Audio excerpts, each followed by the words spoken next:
Hi, USA హోమ్స్కి and India హోమ్స్కి differences నేను ఎప్పుడైనా ఆలోచించారా? Will tell you 5 major differences. Let's go to Toll Brothers model house. Toll Brothers యూఎస్లోనే one of the biggest home builder. ఇది మాకు nearby ఉన్న one of the model house. యూజువల్గా 3 టైప్స్ ఆఫ్ హోమ్స్ ఉంటాయి: apartments, independent homes and town homes. ఇది independent house. యూఎస్ఏలో అన్ని houses almost wood తోటే చేస్తారు, ఎందుకంటే speed, availability and cost. And few ప్లేసెస్లో climate and earthquakes. And point 2, యూఎస్లో ఆల్మోస్ట్ అన్ని హౌసెస్లో ఓపెన్ కిచెన్ ఉంటుంది. చాలా న్యూ కమ్యూనిటీస్లో గ్యాస్ స్టవ్ రిమూవ్ చేస్తున్నారు because of the health concerns.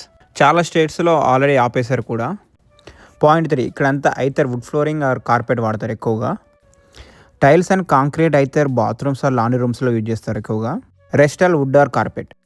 And almost ప్రతి ఇంటికి బ్యాక్ అండ్ గరాజ్ ఉండేలా చూస్తారు. పాయింట్ 4, ప్రతి ఇంట్లో లాండ్రీ సెటప్ ఉంటుంది. మోస్ట్ ఆఫ్ ద లగ్జరీ హోమ్స్లో అయితే అది మాస్టర్ బాత్రూమ్కి అటాచ్ అయ్యి ఉంటుంది. అండ్ ప్రస్తుతం మీరు చూస్తున్న ఇల్లు 3,400 square feet and location Nashville, Tennessee. And దీనికి హై సీలింగ్ ఉంది and 5 bedrooms, 1 media room. And price $1.3 million. రఫ్లీ కన్వర్ట్ చేస్తే 11.5 crores. ఈచ్ హౌస్కి 2 టైప్స్ ఆఫ్ అప్గ్రేడ్స్ ఉంటాయి. ఒకటి స్ట్రక్చరల్ అప్గ్రేడ్, సెకండ్ వచ్చేసి డిజైన్ అప్గ్రేడ్. అండ్ చాలా కమ్యూనిటీస్లో లాట్ ప్రీమియం కూడా ఉంటుంది. Depends on size lot or view. Lot price vary అవుతూ ఉంటుంది. అండ్ ఇక్కడ ఇంటీరియర్ డిజైనింగ్ కల్చర్ ఏమి ఉండదు, కానీ చాలామంది కస్టమ్ క్లాజెట్ చేసుకుంటూ ఉంటారు.